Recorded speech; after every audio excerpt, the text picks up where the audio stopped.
In this video, how to fix Discord microphone volume too low and quiet. So for this, you need to go to voice and video. In this, you need have voice settings or that microphone and speakers or that.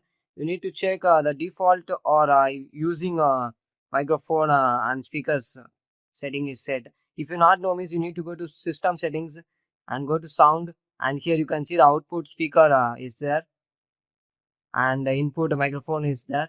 So these are the your device you are using. So same need to set here also in Discord settings.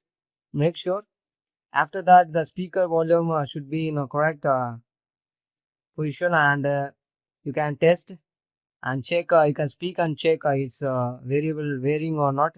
And after that, automatically adjust the input sensitivity. It should be in turn off mode. So once you turn on and off and again on it, then after you need to go to show advanced settings.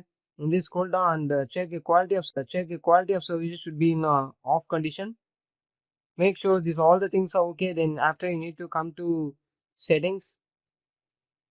Then here you need to go to system settings and go to sound, and here the few settings need to check and verify. So here I need to verify the speaker. It should be in 16 to 48,000 hertz or not. You need to check this and you can test it. And after that you can come to input device, and here also you need to check if 48,000 hertz or not. And here also you can check and test it. After you come to more sound settings, this pop-up will appear. In this you need to check the speaker is enabled, and the advanced settings again you need to test and check it.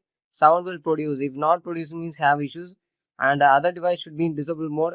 Microphone using device should be in enable mode, and other device should be in a disable mode. Check it. And after that communication, do nothing. It should be that setting. Okay, after doing all the things, you need to go to Windows update. I need to check if there is any update available or not. If available, you can update it, and after that you need to restart your PC to fix it.